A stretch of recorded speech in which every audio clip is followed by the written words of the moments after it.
মই পুৱাৰ পৰা কৈ আছোঁ সম্পূৰ্ণ সাজু হৈ পৰিছে গোৱালপাৰা বন বিভাগ আৰু গোৱালপাৰা জিলা প্ৰশাসন কাইলৈ উচ্ছেদ চলাবৰ বাবে। আৰু এই মুহূৰ্তত যিহেতু মই বেতবাৰী গাঁৱত আছোঁ, আৰু বেতবাৰী গাঁৱত চাওক ইয়াত যি এটা মছজিদ আছে, এই মছজিদ আৰু কিছু সময়ৰ পিছতে ইয়াত যি আজি জুম্মা নামাজ আদায় কৰিব তেওঁলোকে, যিহেতু শুকুৰবাৰ আৰু যিহেতু মুখ্যমন্ত্ৰীগৰাকীয়ে ইতিমধ্যে উল্লেখ কৰিছে যে আজি শুকুৰবাৰ আৰু আজি উচ্ছেদ নচলাই কাইলৈৰ পুৱাৰ পৰা উচ্ছেদ চলাব। এয়া ভিডিঅ' জাৰ্নেলিষ্টে দেখুৱাইছে এইটো যি বেতবাৰী যি মছজিদ কিছু সময়ৰ পিছতে ইয়াত সকলোৱে সমবেত হ'ব আৰু জুম্মা নামাজ কৰিব। আৰু মই কথা পাতিবলৈ যত্ন কৰিম ইয়াৰ স্থানীয় লোকসকলৰ লগত, মই কথা পাতিম। মই তোমাৰ কাষত আহিছোঁ, আজি যিহেতু শুকুৰবাৰ আৰু কিছু সময়ৰ পিছতে চাগে তোমালোকে জুম্মা নামাজ আদায় কৰিবা। জুম্মা নামাজ আদায় কৰিম হয়, কিন্তু আমাৰ যিহেতু ভিতৰত বেদনা আছে, মুখ্যমন্ত্ৰী চাপ সন্মান কৰিছে শুক্ৰবাৰটো যে মানুহবিলাক নামাজ পঢ়িব। মুখ্যমন্ত্ৰী ছাৰে সেইটো সন্মান কৰিব নালাগে, মই এইটো অনুৰোধ জনাইছোঁ। মানুহবিলাক যিটো মানৱতাৰ যিটো পৰিচয় সেইটো দিয়ক। আপুনি সংবিধান চুই কিনে আপুনি প্ৰত্যেকে শপত লৈছে, সেইটো কৰি থাকে। সংবিধানৰ যদি মূল্য বুজে, আপোনাক অনুৰোধ জনাইছোঁ। ধৰ্ম নিৰপেক্ষ ৰাষ্ট্ৰ হয়, এইটো আমাৰ প্ৰত্যেকটা ধৰ্মকে আপুনি CM বুলি থাকিব। প্ৰত্যেকটা ধৰ্মৰ CM আপুনি, প্ৰত্যেকটা জাতিৰ CM আপুনি, খালি অকলে এটা হিন্দু জাতিৰ CM নহয়। আপুনি যিটো পৰিচয় দি আছে আপোনাৰ ব্যৱহাৰতে আপোনাক মুখ্যমন্ত্ৰী ক'ব, আপুনি সেই ব্যৱহাৰটো নেদেখাব। আপোনাক অনুৰোধ জনাইছোঁ, আপুনি শুক্ৰবাৰটো সন্মান কৰিব নালাগে, আমাৰ জাতিৰ সন্মান কৰক। সন্মান কৰা বুলি নহয়, সন্মান কৰা নাই যে আমাক ভৰিত চুই সন্মান কৰিব লাগে, সেইটো কোৱা নাই আমি। আমাক অলপ পুনৰ সংস্থাপন দিয়ক, সেইটো অনুৰোধ জনাইছোঁ। আপুনি সকলোৰে CM, আৰু আপুনি যিটো ৰাক্ষসনীয় যিটো চিষ্টেম কৰিছে, ৰাক্ষসনীয় কৰিছে এটা চাইড 40% আপুনি ভাঙি দি কিনে 60% আপুনি এৰি দিছে, এই 60% পুনৰ্বাসন দিছে। আমি এইটো অনুৰোধ জনাইছোঁ, আমাকো তেনেকৈ অলপ কি দিয়ক, দৰকাৰ পৰে আমাক 60% নালাগে, 40% কিবা 30% দিয়ক, সেইখিনি দিয়ক। আৰু তাতে কি আপোনাক BJP ভোট দিছে কাৰণে তাতে ভাঙি নিদিল, আৰু আমি কংগ্ৰেছক দিয়াৰ কাৰণে আমাৰ এইটো কি মানে দোষ হ'ল নেকি? মই যিটো ৱাৰ্ডত মই প্ৰতিদ্বন্দ্বিতা কৰি জয়লাভ কৰিছোঁ, সেইটো ৱাৰ্ডত মই যিমান ভোট পাইছোঁ। তুমি মেম্বাৰ নেকি? হয়, মই এইবাৰ ভাইচ প্ৰেচিডেণ্ট, নতুন ভাইচ প্ৰেচিডেণ্ট হৈছোঁ পাইকেন GPৰ পৰা। আমি সেইটো অনুৰোধ জনাইছোঁ। মোৰ ৱাৰ্ডতো BJP ভোট দিছোঁ, সেইটো এনেকৈ অত্যাচাৰ কৰি কি আছে? জিব্ৰানৰ সমষ্টিত যদি আপোনালোকে পুনৰ সংস্থাপন দিব পাৰে, এই ৰাক্ষসন দিব পাৰে, 60% এৰি দিব পাৰে, আমাক কিয় তেনেহ'লে আমাক দিব নোৱাৰে? 60% নালাগে, আমাক 30% দিয়ক, সেইটো অনুৰোধ জনাইছোঁ। মুখ্যমন্ত্ৰীক বহুত কাটৰ অনুৰোধ জনাইছোঁ। আমাক নিৰীহৰ ওপৰত এনেকুৱা ৰাজনৈতিক লাভালাভৰ কাৰণে আৰু ৰাজনৈতিক কংগ্ৰেছৰ ওপৰত একশ্যন লোৱাৰ কাৰণে আমাক নিৰীহ মানুহে এনে অত্যাচাৰ নকৰিব, সেইটো অনুৰোধ জনাইছোঁ। আপুনি পুনৰ সংস্থাপন দিয়ক, এইটো অনুৰোধ। নিশ্চয়কৈ মই আৰু কথা বুলি দাদা, মই আপোনাৰ কাষত আছোঁ। আজি যিটো উচ্ছেদ অভিযান চলোৱাৰ কথা আছিল আপোনালোকৰ এই অঞ্চলত, কিমানটা পৰিয়াল আছে আৰু কিমান দিনৰ পৰা আপোনালোকে ইয়াত বসবাস কৰি আছে? ইয়াতে মোৰ বাবাৰো জন্ম, মোৰো জন্ম ইয়াত। কাৰণ আমাৰ দাদাৰ জন্ম নহ'লেও আমাৰ বাবাৰ জন্ম ইয়াত, মোৰো জন্ম ইয়াত। মোৰে বয়স হ'ল 38 বছৰ বয়স মোৰ। তাহলে মোৰ বাবাৰ কিমান হ'ব? 55-60 বছৰ বয়স হ'ব, তাৰে জন্ম ইয়াত। ইয়াৰ আগৰো মানুহ আছে ইয়াত। এই মাটিগিলা যদি আমাৰ টিভি পাট্টাও আছে, টিভি খাজনা পাট্টা, খাজনা ৰচিদও আছে। তাহলে এই সরকারে যেটু পাইকান উচ্ছেদ কথা, এইটো গাঁওটো আসলে পাইকান নহয়, আশুডুবি হয়, রেভিনিউ ভিলেজ। আশুডুবি মজা, আর পাইকানটো হল বহুত ফাকত। ইয়াৰ পৰা কমচে কম 7 কিলোমিটাৰ হ'ব। পাইকানটো ইয়াৰ পৰা 7 কিলোমিটাৰ হ'ব। এইটো হল আশুডুবি ভিলেজ। মই সৰকাৰক এইটোৱে কওঁ যে আমাৰ সব কাগজ পাতি চেক কৰে যদি আমি বাহিৰে গতি হও, তাহলে আমাক বাহিৰত পঠাই দিয়ক। আৰ যদি কাগজ পাতি চেক কৰি যদি আমি ইয়াৰ মানুহ হওঁ, তাহলে ইয়াতে কিছুমান ঠাই দিয়ক আমাক। হয়, সকলোৰে এটাই দাবী, তেওঁলোকক পুনৰ সংস্থাপন কৰক। আৰু ভিডিঅ'ত দেখাব ইয়াৰ যিসমূহ বাসগৃহ আছে, বাসগৃহসমূহ ইতিমধ্যে তেওঁলোকে ভাঙি হেনে অন্য ঠাইলৈ গৈ আছে। চাওক, ভিডিঅ'ত দেখাব। আৰু এইটো যি বেতবাৰী যি মছজিদ, এইটোত কিছু সময়ৰ পিছতে জুম্মা নামাজ পঢ়িব। এয়া ঘৰসমূহ তেওঁলোকে ভাঙি অন্য ঠাইলৈ লৈ গৈছে, কাৰণ 10 তাৰিখলৈকে সময় দিছিল গোৱালপাৰা বন বিভাগ আৰু গোৱালপাৰা জিলা প্ৰশাসনে। আৰু 10 তাৰিখৰ পিছত যিহেতু আজি উচ্ছেদ চলোৱাৰ কথা আছিল, কিন্তু মুখ্যমন্ত্ৰীয়ে যিটো আজি উচ্ছেদ চলোৱা মানা কৰিছে, কাইলৈ পুৱা 6 বজাৰ পৰা উচ্ছেদ চলাব গোৱালপাৰা বন বিভাগ আৰু জিলা প্ৰশাসনে। মই আৰু যদি দাদা আপোনাৰ আৰু মই কথা পাতিব যত্ন কৰিম কিছু লোকৰ লগত। দাদা, আপোনাৰ ঘৰ ক'ত? ঘৰ ইয়াতে বেতবাৰী। ভাঙিছে নেকি? ভাঙিছে। ক'ত যাব এতিয়া? এতিয়া ক'ত যাব? ৰাস্তাত বহি বহি মানুহবিলাক কান্দি আছে। ইমান গৰীব মানুহবিলাক ঘৰ চৰ ভাঙাই দিছে। দৈনিক আহি আছে আৰু কৈ আছে, উচ্চত মাইকিং কৰি আছে যে ভাঙাই দিয়ে ফটাফট, আমাৰ জাগাটো খালী লাগে, এনেকে কৈ আছে। কিমান দিনৰ পৰা মাইকিং কৰি? আমি মোটামুটি আপোনাৰ যোনদিনাৰ পৰা নোটিছ মাৰিছে সেইদিনাৰ পৰা মাইকিং কৰি আছে যে ঘৰবিলাক ভাঙাই যা। সেইবিলাক কৈ আছে। আপোনালোকে ভয়তে আছিল ভয়তে নাই, চব মানুহ ভাঙাই আছে, আমিও ভাঙাই আছো। আৰু সি আহি কৈ আছে, ৰেঞ্জাৰ বিলাক আহি কৈ আছে ফটাফট ভাঙা, আমাৰ জাগাটো খালী কৰি দিয়া, এনেকে কৈ আছে। দিয়াৰ পিছত মানুহবিলাক ভাঙাৰ পিছত মানুহবিলাক ক্ষতি, এতিয়া ৰাস্তাত বহি বহি মানুহবিলাক কান্দি আছে, কি খায় কি নাখায় সেইবিলাক চৰকাৰে নেদেখে নেকি? দেখিব লাগে চৰকাৰক। ভাঙাই দিছে, ইমান মাটি এৰি দিছো, কিন্তু চৰকাৰে দেখবা লাগিছিল ইমান গৰীব মানুহবিলাক যে ক'ত কি খাই আছে, ক'ত পানী নাপোৱা হৈ আছে, ক'ত মানুহবিলাক ক'ত থাকে, ইমান ৰাতি পানী পৰি আছে, নাথাকে মানুহবিলাক ক'ত থাকি আছে, ৰাস্তাতে বহি বহি কান্দি আছে, ৰাস্তাতে থাকি আছে, সেইবিলাক চৰকাৰে নেদেখে নেকি? দেখবা লাগে। চৰকাৰে তো চবে ভোট দেয় না, চবে তো চৰকাৰৰ মানুহ না। সেয়ে তো পুলিচে চৰকাৰৰ মানুহ হ'লে পাব্লিকো চৰকাৰৰ মানুহ হয় না নাই? তেনেহ'লে এইবিলাক চাবা লাগে। এইবিলাক চাব দেখবা নাহে, সেইবোলে কংগ্ৰেছৰ মানুহ আহিল দেখবা, সেইবোলে বিজেপিৰ ইমান অত্যাচাৰী হাৰাশাস্তি কৰি আছে বিজেপিৰ মানুহ। ইয়াৰ বোলে NRCৰ কাগজ কাম নহ'ব, সেইবিলাক কাম নহ'ব। ভোটটো কিয় লাগে তাৰে চৰকাৰৰ? যদি কামেই নহ'ব মানুহবিলাক কিয় আছে জীয়াই? চববিলাক মাৰি দিয়ক, গুলি মাৰি পেলাই মানুহবিলাক মাৰি থৈ দিয়ক। তাৰপিছত কি হয় এইবিলাক হৈ যাব। কিয় ইমান আৰ্মি CRP পঠাই দিব লাগে এইফালে যে ভাঙাই দিয়ে ঘৰ বাৰীবিলাক? মই নিশ্চয়কৈ আৰু এটা কথা ক'ব লাগিব যে ইয়াত 4খনকৈ বিদ্যালয় আছে, 8টাকৈ মছজিদ আছে, এটা JJMৰ আঁচনি আছে। ইয়াত চৰকাৰে সকলো সা সুবিধা পাইছে। আৰু ভিডিঅ' যেন দেখাব, ইয়াত চাগে বিদ্যুতৰ যোগান ধৰিছিল, কিন্তু ইয়াত বিদ্যুৎ এতিয়া বিচ্ছিন্ন কৰিছে, কাৰণ ইয়াত উচ্ছেদ চলাবৰ কাৰণে বিদ্যুৎ বিচ্ছিন্ন কৰিছে। আৰু তেওঁলোকে বৃহৎ সংখ্যক আৰক্ষী মোতায়েন কৰা হৈছে, বৃহৎ সংখ্যক বন বিভাগৰ লোক বেটেলিয়ন পাৰ্টি মোতায়েন কৰিছে, কাৰণ কোনো যেন অপ্ৰীতিকৰ ঘটনা সংঘটিত হ'ব নোৱাৰে তাৰ বাবে সষ্টম হৈ পৰিছে গোৱালপাৰা জিলা আৰক্ষী প্ৰশাসন, গোৱালপাৰা জিলা প্ৰশাসন, গোৱালপাৰা বন বিভাগ। আৰু মই পাৰিলে কিছু কথা পাতিবলৈ যত্ন কৰিম স্থানীয় লোকসকলৰ লগত।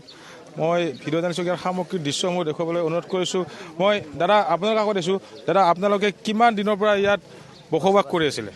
হয়, তাৰমানে আমি সৰুৰ পৰাই হয়তো আমাৰ মা দেউতা যেতিয়া নদী ভাঙিছিল তেতিয়া আমি সৰুৰ পৰা মানে কোলাত কৰি লৈ এই জেগাখিনিত আহিছিল। এতিয়া আমাৰ মা দেউতা নাই। আপোনালোকৰ নদী ভাঙাৰ পিছত ইয়াত আহিছিল? ইয়াতে আহিছিলোঁ আৰু কি কমচে কম 60-70 এনেকুৱা বছৰ হ'ব। আমি তেতিয়া সৰু আছিলোঁ, কিন্তু হঠাৎ কৰি এনেকুৱা এটা ঘোষণা কৰিলে যে উচ্ছেদ বুলি ঘোষণা কৰিব। আৰু দিনে ৰাতিয়ে কৃষ্ণাই ফৰেষ্ট ৰেঞ্জৰ পৰা দিনে ৰাতিয়ে মাইক মানে বজাই কৰে যে ঘৰ খালী কৰি দিয়া। সেই মানুহবিলাক এই বিদ্যাপাৰা বেতবাৰী অঞ্চলৰ ৰাইজে নিজে ঘৰবিলাক মানে নিজে ভাঙি সিহঁতে মানে কোনো ৰকম মানে সিহঁতে যে কোনোবা জেগা আশ্ৰয় ল'ব সেই জেগাটো নাই। সিহঁতে খালি ঘৰ বাৰী ভাঙাই মানে ক'ত বা কিবা এটা ঠাই খালি বস্তুখিনিহে বজাইছে। এতিয়া আপোনালোকে ক'ত যাব? এতিয়া আমাৰ কোনো যাৰ কোনো উপায় নাই। আমি ক'ত যাওঁ, আমি ক'তো যাৰ কোনো উপায় নাই। আমি ইয়াতে আমি বসবাস কৰিছিলোঁ, আমি ইয়াতে থাকিম। আৰু দৰকাৰ পৰিলে আমাক গুলীয়ে মাৰিব, আমি গুলি খোৱাৰ কাৰণে আমি ৰাজি আছোঁ, কিন্তু আমি মাটি নেৰোঁ। আপোনালোকে যিহেতু ইতিমধ্যে আপোনালোকৰ ঘৰ ভাঙিছে, এতিয়া আপোনালোকে ক'ত আছে? এই ৰাতি ক'ত? ৰাতি ইয়াতে আমি মহৰ কামোৰ খাই আৰু মানে বহুত এই ৰাতি তাতে আমি বহি আছোঁ। ঘৰ খালি ভাঙাই গোটাইকেইটা কিবা এটা আশ্ৰয় লৈ থৈছোঁ। মানে যিহেতু চৰকাৰে ভাঙিবই, বস্তুখিনি আমাৰ বাচাব লাগিব। আমি ৰাতিটো এই ইয়াতে বহি থাকোঁ, মানে মানে আকাশৰ ছায়াৰ তলত আমি বহি থাকোঁ। আৰু আচ্ছা, কিমান বছৰৰ পৰা ইয়াত আছিল আপোনালোকে? বহুত বছর হয়েছে। এটা 70 সনের দিকে 70 সনের দিকে আছে মানুষ। হ্যাঁ, এতে 70 সনের দিকে আছে মানুষ। 70 সনের দিকে এতে বসবাস করে আছে মানুষ। এই মানুষ 70 সনের থেকে এতে আইহা এই যে মানে আহন মানে না হওয়া হইতে যেন আপনি ঘর ভাঙিছে না ঘোরা এফালে সব ভাঙিছে। ঘর যে না ভাঙিব, রাতি দিনে মানে পুলিশ প্রশাসনে আহি মানে ধমকি দিয়ে আছে, ওয়ার্নিং দিয়ে আছে। আমার ইয়ার তো সব মানে কর্ম করে খাওয়া মানুষ, এগুলোকে তো ভয় ভাবুকি দেওয়ার কারণে নিজে ভাঙব এলাকা বাধ্য হয়েছে, নহলে তো ভাঙার কোনো কথাই না আছিল। কিন্তু এখন উপায় না পায়, উপায়হীন হয়ে মানে ভয় ভাবুকি রাতি দিনত কোনোদিন কেতিয়াবা শুনছে নাকি রাতি বা দিনের ভিতৰত 5 বাৰ বা 7 বাৰ কৰে ওয়াৰ্নিং দেওয়া, মাইকিং কৰা, যধে মধে আহি মানে মাইকে মানে কোৱা, এটা তো অসম্ভৱৰ কথা। গতিকে মানে উপায় নাপায় মানে ভাঙছে। আর ক'ত যাব এতিয়া? এখন ক'ত যাব? এখন আছো ইয়াতে আর থাকিমে ইয়াতে। যদিও আমি বস্তুগুলি আঁতৰি লৈছো, আমি ইয়াতে থাকিম, আমি কত না যাও। মৰণ হয় আমাৰ ইয়াতে হব, আমি বেলেগত যাব নোৱাৰিম না। আমি তো বেলেগের যাওয়া নাই, মোর ইয়াতে জন্ম, মোর 52 বছর বয়স, মোর রানিং চলি আছে। এতিয়া আমি বাংলাদেশে গেলে গেলো, তার আগতো মোর দেউতা আহি ইয়াত বসবাস কৰা মানুহ। এতিয়া আমাক বাংলাদেশি বলে সাজালে হব নাকি? আমাক দেখক, সার্টিফাই করক, কাগজ দেখক, ডকুমেন্ট দেখক, এই পাব্লিক যিগিলা আছে গোটাইবিলাক হেৰি কৰক। যদি তেওঁলোকে যদি কোনো ডকুমেন্ট দিব নোৱাৰে, বাংলাদেশি বা বাহিৰৰ মানুহ যদি হয়, তেনেহ'লে চৰকাৰে উঠাই দিয়ক, আমাক ক'ব লগা কথা নাই। কিন্তু স্থানীয় মানুহ যদি হয়, যদি ভাৰতীয় মানুহ হয়, এই মানুহবিলাক হাৰাশাস্তি কৰাটা নিৰ্মলভাৱে একদম নাই এটা আমি মানি কেতিয়াও নলওঁ। আপোনালোকে কাইলৈ যিহেতু পুৱাৰ পৰা উচ্ছেদ অভিযান চলিব, ঘৰ বাৰী ভাঙি দিয়াৰ পিছত আপোনালোকে ইয়াতে থাকিব নেকি? ইয়াতে থাকিম উপায় নাই। পক্ষী যদি এটা যদি গাছের ঠালি যদি দিন যদি কাটাব পাৰে আমিও পাৰিম। মৰণ হয় ইয়াতে মৰিব, যদি ইয়াত ফেলে বাওনে যায় তাৰপৰ আমি নদীত ভেসাই দিম। আপোনালোকৰ এই অঞ্চলৰ বেছিভাগ লোক কি গৰাখহনীয়াত যেতিয়া ঘৰ বাৰী যা গৈছিল তেতিয়া ইয়াত আহিছিল নেকি? এতিয়া গৰাখহনীয়া মানুহ আছে, প্লাছ আমি যে ইয়াতে মোৰ জন্ম আৰু মই কি ক'ম, গৰাখহনীয়া বাপে দেউতা যদি মানে হৈছিল এইটো আমি ক'ব নোৱাৰোঁ, কিন্তু মোৰতো জন্মটো ইয়াত না। 52 বছৰ বা 50 বছৰ মোৰ যে ৰানিং চলি আছে ইয়াত, মোৰতো জন্মটো ইয়াতে, ইয়াৰ কথাটো মই ক'ব পাৰিম। তাৰ আগত যে মোৰ দেউতাই আহি বসবাস কৰিছে তেওঁলোকে গৰাখহনী হওক, নদী ভঙা হওক, আৰু যিবিলাক মানুহ আছে প্ৰত্যেকটা মানুহ মানে নদী ভঙা মানুহ। এটা এটা মানুহ মানে যে মানে বাংলাদেশৰ বা বাহিৰৰ পৰা অহা এটা ভুল কথা হ'ব। গোটাই মানুহগিলাই আমাৰ ইয়াৰ মানে লোকেল হৈ আছে। এই অঞ্চলতো আপোনালোকৰ চৰকাৰী সকলো সা সুবিধা দিছে, চৰকাৰী সুবিধা দিছে। চাওক আপোনালোকে আহিছে যদি ভাল কথা, সাংবাদিক জড়িত আপোনালোকে অলপ চাওক। স্কুল আছে, ইমান ডাঙৰ স্কুল, পানীৰ টেংকিও আছে, লাইন আছে, এইফালে আৰু এটা স্কুল আছে। ইমানখিনি সা সুবিধা দেওয়াৰ পিছতো ৰাস্তা ঘাট পকী কৰিছে। চাওক আপোনালোকে যদি আহিছে পকী ৰাস্তা দি আহিছে, আৰু ইয়াত খালি এই পকী ৰাস্তা বুলি নহয়, ইয়াত আৰু বহুতগুলো বস্তু আছে মানে চৰকাৰী উন্নয়ন বস্তু। প্ৰত্যেকটা মানুহ আপুনি ঘৰ গ'লেও এনকুৱাৰী কৰে, যদি খুৱাই লৈছে, কিন্তু খুৱাই লোৱাৰ পাছতো এই ঘৰবিলাক সরকারি দেওয়া ঘর হয়, সরকারি ঘর এগুলা আমি পার্সোনালি যে একটা ঘরে উঠাওয়া এরকম ক্ষমতা কারণ নাই। তো যদি কিছু সরকারে সহায় করেছে, কিছু হয়তো কোনোবাই কিবা মজুরি করে অলপ মানে হেৰি কৰি জায়গাখানি করছে, এমন সুন্দর করে মানে ঘর বাড়ি বান্ধার পাছতো এতিয়া যদি ঠিক আছে আমি এইটা নকওঁ যে হয়তো সরকারে আমাক আঁতৰি কিয় দিব কিয় নিদিব, এটা হলে সৰকাৰেৰ কথা। কিন্তু আমাৰ এটাই কথা, এই মানুহখিনিক যিকোনো একটা জায়গা দিয়েহে তাৰপাছত আঁতৰি যাব দিব লাগছিল। হ্যাঁ, যদি এইখানি নকৰাৰ পাছত যদি সদায় মতে খালি যদি দিনের ভিতর 4 বার 5 বার 7 বার করে যদি আহে, যদি পুলিশ প্রশাসনে যদি মাইকিং দি থাকে, ওয়ালিং কৰি থাকে, গতিকে আমাৰ ইয়াৰ মানুহ গোটাই মানুহ যেন শিক্ষিত মানে এইটো নহয়। কিছুগুলা মানুহ আছে ভয় খায় পুলিশ দেখি, কিছুগুলা মানুহ আছে CRP দেখি ভয় খায়। এটা যদি মানে সাংবাদিকের গাড়ী হয় তেওঁ মানে পুলিশ বুলি ভাবি মানে ভয়তে দৌড়ায়। এই ভয়তে মানে ভাঙা হয়েছে ঘরটো, একদম জোর জবরদস্তি ভয়তে ভাঙাইছে পুলিশবিলাক। কালিটো উচ্ছেদ চলাব কি কালিটো উচ্ছেদ চলাব। মই আৰু ইয়াত যদি পাৰোঁ সামগ্ৰিক দৃশ্য প্ৰতিনিধিৰ দৰ্শকক দেখুৱাম। এনেদৰে চাওক তেওঁলোকে নিজৰ যি বাসগৃহসমূহ ভাঙি তেওঁলোকৰ যিসমূহ বয় বস্তু, তেওঁলোকৰ যি ঘৰত থকা বয় বস্তুসমূহ ইতিমধ্যে তেওঁলোকে লৈ আনি অন্য ঠাইলৈ লৈ গৈছে। তেওঁলোকৰ চৰকাৰলৈ এটাই অনুৰোধ, তেওঁলোকক উচ্ছেদ কৰক, কিন্তু তেওঁলোক পুনৰ সংস্থাপনৰ দাবী উত্থাপন কৰিছে। এনেদৰে এয়া ভিডিঅ' জাৰ্নেলিষ্ট ইয়াৰ দৃশ্য মই দেখুৱাইছে, কেনেদৰে তেওঁলোকৰ পাৰিছে কিছুমানে ইয়াৰ পৰা গৈ অন্য ঠাইলৈ অস্থায়ীভাৱে শিবিৰ পাতি তেওঁলোকে বসবাস কৰি আছে। তেওঁলোকৰ ঘৰসমূহ এনেদৰে ভাঙিছে, ভাঙি এনে তেওঁলোকৰ যিসমূহ লোকসকল এনেদৰে তেওঁলোকে থাকিব লৈছে। কাইলৈ পুৱা 6 বজাৰ পৰা যিহেতু গোৱালপাৰা জিলা প্ৰশাসনে উচ্ছেদ চলাব, আৰু মই পাৰিলে এওঁলোকৰ লগত কিছু কথা পাতিব যত্ন কৰিম। বাইদেউ, আপোনাৰ ঘৰ কোনখিনিত আছিলে? এইখানেতে আমাৰ ঘৰ। ঘৰটো ভাঙিছে নেকি? ভাঙিছে, এই বৃষ্টি পরে, বৃষ্টির মধ্যে তাও আসে পুলিশ সারা করে মাইকিং করে, দেখা যায় না, অগর শব্দ পাওয়া যায় না, বাইরে বাড়াইলে অগর দেখা যায়, ভয়তে আমরা ঘর ভাঙছি। হ্যাঁ, যার রাস্তা নাই, আমরা এসছি। আপনার ল'ৰা ছোৱালী কেনেকে আছে? বাড়িতে আছি, বাড়ি নাই, এমনি খালি ভিড়ত পড়ি আছি। মই আৰু কথা বলব জানো বাইদেউ, মই আপোনাৰ কাষত আছোঁ। আপনার ঘর ক'ত আছিল? আমার এই জায়গাতে জন্মস্থান, আমরা এই জায়গাতে জন্মস্থান, সব বাপ চাচা সবগুলো জন্মস্থান এই জায়গারে সব কিছু। আর এতদিনে যে আগে ভাঙছে খাসমাটি রিবনি খাস ভাঙে নাই কেউ, ওইফালে ভাঙছে রিবনি খাসত আমরা আসি। এনাঙে জায়গা টাগা নাই কে, বাড়ি ঘর ভাঙা টাঙা সব শেষ হয়েছে, নাঙে ঠাই দেয় না গাঙে। এন জায়গা নাই, আমরা কোন জায়গায় যাবো? জায়গা নাই, ঠাই দেয় নাকবা হন। হ্যাঁ, ঠাই দেয় নাকবা হন। হ্যাঁ, এনাঙে জায়গা দেয়া নাকবা নাঙে। চাচুলি স্কুল টিস্কুল সব বন্ধ হয়েছে, সব পড়াশুনা বন্ধ হয়েছে, ক্ষতি হয়েছে, এলে ক্ষতি সবই করা নাকবো।